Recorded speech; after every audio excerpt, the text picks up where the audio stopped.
It may not feel like spring outside, but we promise that spring-like weather is right around the corner, and that means allergy season 2. Yep, humans not the only ones who deal with allergies each year, and you have to keep your furry friends in mind as well. So joining us to talk about allergies this afternoon and our furry friends, Dr. Ruth Ann Lobos, a veterinarian who has decades of experience working along animals. And thank you for bringing Finn in. We've just been like doting on him. He is the most, look at his face. He's like, I'm the king of the castle.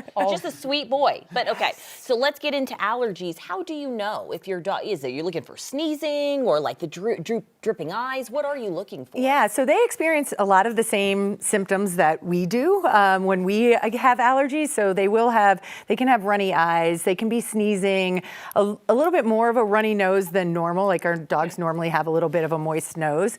But that also a lot of times it's itching and really that scratching and things like that that indicate, hey, we've got some sensitivities that are going on and kicking up. Good to know, because we want to provide relief for them. So what kind of treatment would you offer a pet or a cat that may have allergies? Yeah, so the first thing, I mean, if you're very concerned, I always recommend talking to your veterinarian. They are a wealth of knowledge, and we as an industry love to share and educate. So certainly talking to your veterinarian about your specific pet.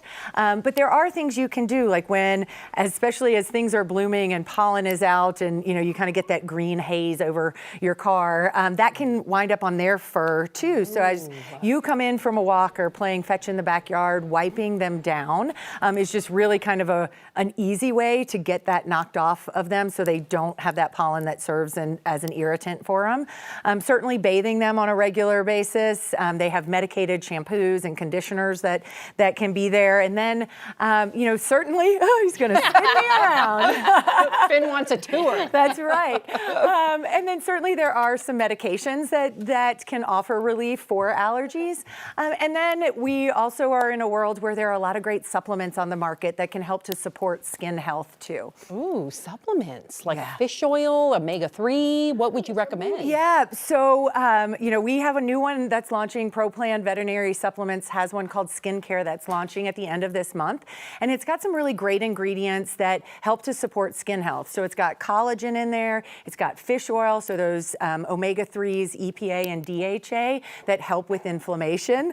It's got zinc and vitamin E that are really important for skin foundational health. Because a fun fact, I love to share fun facts, but the skin is the largest organ. So we really need to make sure whether it's nutritionally that we are doing it through a food or a supplement, that we're providing some great support for it. Let me ask you a question. I hope this isn't taboo because I've definitely done this to my dog, but it was just to get him to chill out on a plane. Can you give Benadryl to your I've dog? done that too. Haven't you done that? Yes. But does that help? Is that bad? With? So it's not necessarily bad, but it's not going to have as much of a beneficial allergy effect as we would like, as it does for us as humans. For an true anaphylactic allergic reaction, I had a French bulldog that was my own. He got attacked by mosquitoes and swole up. And so we put some Benadryl on that to to help calm and relax him, similarly to what y'all were doing on the airplane. So it can be kind of like that first little try to take the edge off, but it's not going to have as much of an anti-allergy effect as we would really hope for. Okay, that makes sense.